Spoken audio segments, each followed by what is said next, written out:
aí pessoal, tudo bom? Sou o professor Fábio, professor de Geografia, e na nossa aula de hoje a gente vai falar sobre um assunto muito importante para entender os movimentos sociais e tudo o que acontece na estrutura política da América do Sul nos últimos tempos, e muito importante nas provas também, já que é um item que constantemente aparece aí, é cobrado, essa questão política tão importante, tão significativa para a estrutura dos governos na América do Sul.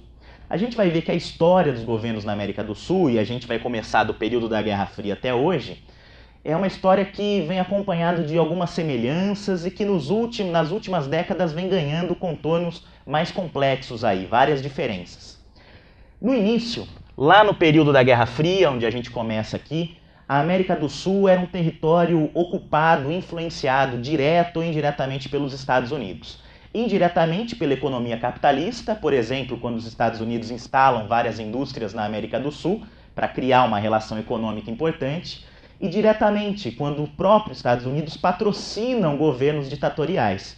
O medo da expansão socialista fez com que, na mesma época na América do Sul, surgissem ditaduras no Brasil, no Chile, na Argentina, na Bolívia, ou seja, eu tenho um período onde essas ditaduras acontecem juntas, não é por acaso, mas sim influenciadas pelo modelo do capitalismo dos Estados Unidos, patrocinado pelos Estados Unidos com medo da expansão de ideias, de teorias socialistas e governos comunistas no período da Guerra Fria. A Guerra Fria perde força no início dos anos 80, acaba no final dos anos 80 e começo dos anos 90, e a América do Sul passa por um processo de redemocratização muito importante. Aquelas ditaduras vão acabar. E aí a gente percebe que cresce dentro da estrutura na América do Sul um discurso fortemente neoliberal. Países como Brasil, Argentina, Chile vão escolher presidentes afinados com o discurso neoliberal. O discurso neoliberal é aquele discurso muito próximo da ideia da importância do mercado sobre a função do Estado.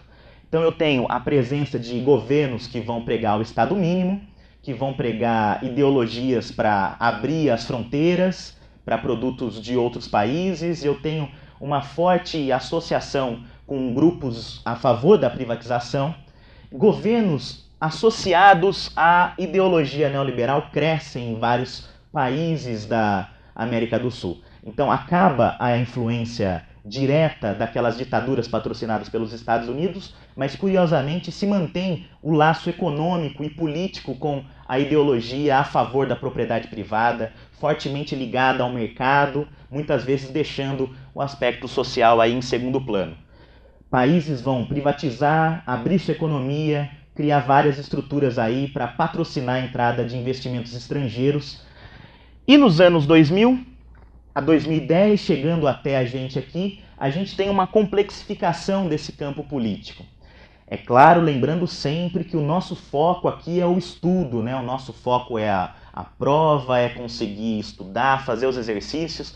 Então, essa complexificação é extremamente resumida para ajudar você a estudar e entender como que funciona esse campo político. Então, ditaduras patrocinadas, governos neoliberais, e nos dias de hoje a gente pode abrir os governos da América do Sul em 3 grandes grupos. Os grupos da economia da direita, ou seja, que aquele discurso neoliberal ainda se mantém forte, grupos que se associam e se aproximam bastante das economias das grandes potências, principalmente os Estados Unidos. Um bom exemplo de país com essa característica é o governo da Colômbia. Na Colômbia eu tenho uma proximidade, uma aproximação muito forte com os Estados Unidos, incluindo inclusive apoio nas forças militares aí, né? E aí a gente tem, junto com esse campo da direita, os grupos da esquerda, que a gente consegue dividir em 2. Primeiro, os grupos da esquerda, como a gente está mais habituado a falar dos estados, que são aqueles países que realizam uma crítica forte à política neoliberal de direita. Países que realizam uma crítica muitas vezes acompanhado de um certo populismo, né, fortalecendo a noção do populismo que vem desde o início do século XX, mas são países que realizam a crítica. Eles vão para o outro lado. Se um dia eu tinha o governo neoliberal, eles entram com um discurso contra esse modelo neoliberal. Um bom exemplo disso, talvez o principal, é a Venezuela. Cito a Bolívia também como um exemplo interessante, o Equador. E aí a gente tem um grupo de esquerda muito interessante, que tem vários nomes, também é chamada de esquerda moderna por alguns, ou internacionalista. A ideia é que são países que realizam uma crítica ao modelo neoliberal, a relação centro-periferia, conseguem se identificar como periferia, estão fazendo uma crítica ao centro, mas possuem relações de dependência tão fortes com os países do centro que são incapazes de se livrar das amarras econômicas aí das grandes potências. Então são países que possuem governos aparentemente de esquerda, mas que mantêm um diálogo tão aberto com grandes potências que dos grupos de direita eles sofrem crítica e dos grupos da esquerda mais tradicional também. São países que essas relações de dependência fazem com que eles mantenham uma agenda com as grandes potências. Um bom exemplo disso é o Brasil. Brasil, Chile, são países que têm essa relação de dependência tão forte que a agenda um pouco se converge para a discussão das grandes potências, mesmo se identificando como periferia. Tá certo? A ideia aqui é a gente conseguir ver o que eu tenho de similar e como que a complexidade do sistema político da América do Sul nos últimos anos faz surgir grandes grupos aí que às vezes convergem, às vezes se distanciam, mas que nos últimos anos vêm sempre tentando conversar. Beleza, pessoal? É isso aí e até a próxima.